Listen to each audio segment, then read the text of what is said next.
प्यारे बच्चों, राधे राधे राधे राधे। कैसे हैं आप? अच्छे हैं? मैं Ashok Mishra, learning with Radhe Radhe YouTube channel में आपका हार्दिक स्वागत है। बच्चों, आज मोस्ट इंपोर्टेंट टॉपिक है और वो है हास्य रस। कौन सा रस है? हास्य रस। तो देखिए, इससे पहले टॉपिक में आपने पढ़ा था श्रृंगार रस। तो बेटे देखो, हास्य रस का लक्षण क्या है?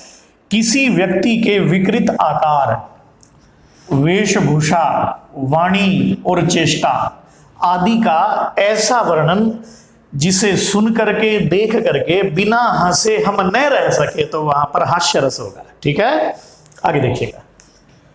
स्थायी भाव है हास, आलंबन है विकृत आकार, वेशभूषा, वाणी, चेष्टा।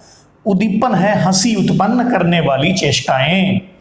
अनुभाव है ओष्ठ, नाक आदि का स्फुरण या मुख का खुलना है। और संचारी भाव है आलस्य और निद्रा।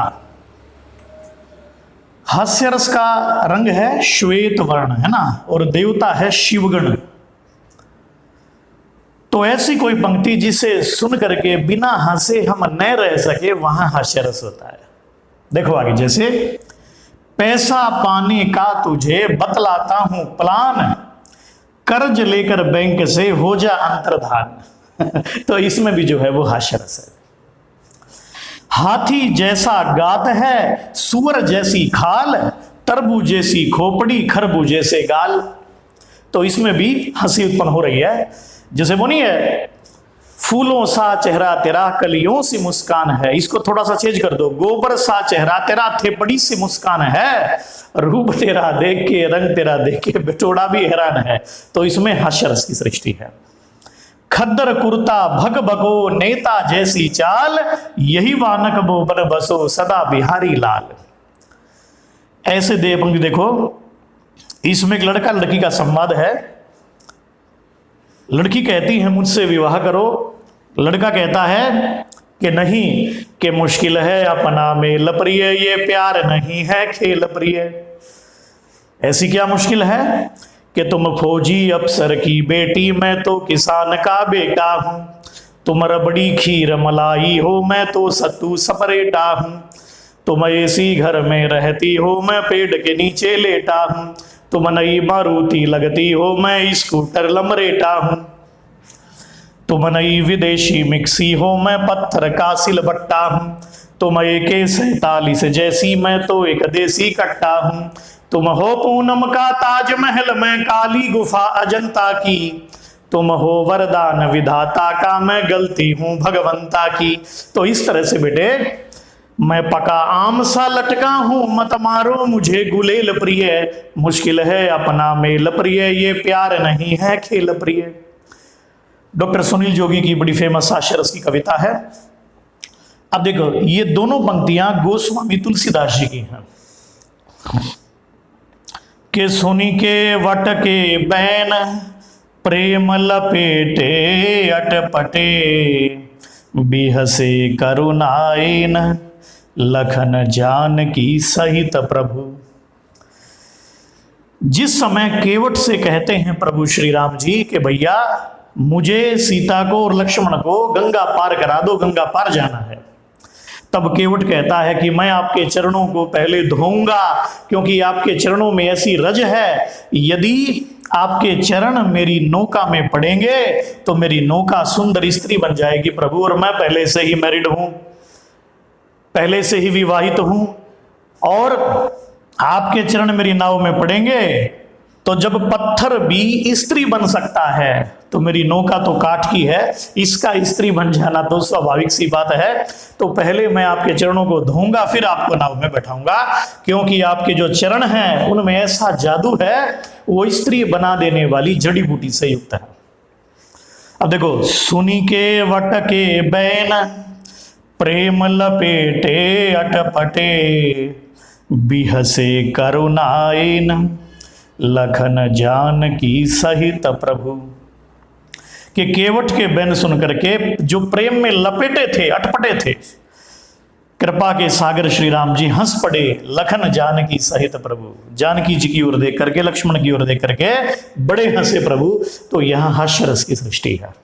और देखो कि विंध्य के वासी उदासी तपोव्रत धारी महा बिनु नारी दुखारे गौतम तिय तरी तुलसी सो कथा सुनी भे मुनि वृंद सुखारे है शिला सब चंद्रमुखी पर से पद मंजुल कंज तिहारे कीनी भली रघुनायक जो करुणा करी कानन को पगुधारे। एक दिन विंध्याचल पर्वत पर जब प्रभु श्री राम जी सीता जी लक्ष्मण जी के साथ रह रहे हैं, तब ऋषि मुनियों का एक समूह प्रभु से मिलने आया। उस समय भगवती सीता जी प्रभु को भोजन करा रही थी, तो ऋषि मुनियों ने थोड़ा वेट किया कि बाद में मिलेंगे। पुनः आए तो भगवती जानकी जी प्रभु श्री राम जी के चरण कमलों को दबा रही हैं। जब ये दृश्य देखा तो वे जो ऋषि मुनि हैं, उन ऋषि मुनियों को लगा कि हमने तो व्यर्थ में ही विवाह नहीं किया, विवाह कर लिया होता तो सुंदर पत्नी मिलती, पका पकाया खाना मिलता और पैर दबाने को श्रीमती मिलती, तो व्यर्थ में ही हमने विवाह नहीं किया। तो एक ने कहा कि अब कर लेते हैं विवाह। बोले अब कैसे करें, इतनी उम्र हो गई है, 80-90 साल की आयु हो गई, अब कौन विवाह करेगा हमसे। तो वे अपने घर गए वापस और वहां जाकर के सेमिनार किया कि पत्नी कैसे प्राप्त हो, पत्नी भी सुंदर पत्नी कैसी प्राप्त हो, लंबी पतली सुथरी पत्नी कैसे प्राप्त हो। तो अगले दिन बड़े बड़े पत्थर उठाए और आ गए प्रभु श्री राम जी की कुटिया पर। सीता जी ने देखा कि प्रभु आज तो इन ऋषि मुनियों के हाथों में शिलाएं हैं, पत्थर हैं, शिलाएं लेकर के दौड़े आ रहे हैं ये। तो राम जी ने कहा कि ऋषियों ये क्या हुआ। बोले प्रभु कुछ नहीं हुआ, बिना पत्नी के दुखी हो गए हैं, आपके चरणों का ऐसा प्रभाव है, यदि पत्थर का स्पर्श आपके चरणों से हो गया तो ये पत्थर चंद्रमुखी नारी बन जाएंगे। जैसे आपने गौतम नारी जो शिला बनी पड़ी थी उसको स्त्री बना दिया था, तो प्रभु ये हमने यहां पर रख दिए हैं पत्थर, आप इनके ऊपर से गुजर जाओ, आप गुजर जाएंगे, हमारा गुजारा हो जाएगा, ये भी स्त्री बन जाएंगे और हम धन्य हो जाएंगे प्रभु। तो विंध्य के वासी उदासी तपोव्रत धारी महा बिन नारी दुखारे गौतम तीय तरी तुलसी सो कथा सुनी भय मुनि वृंद सुखारे है शिला सब चंद्रमुखी पर से। यहां पर देखो बड़े हंस रहे हैं ऋषि मुनि, प्रभु भी बड़े हंसे। सब चंद्रमुखी पर से, प्रभु ये सारी शिलाओं को, कोई कोई तो लंबी और पतली शिला लेके आया हुआ है कि मुझे ज्यादा लंबी और पतली सुंदर मिलेगी, ऐसा ऋषि मुनियों का मानना है।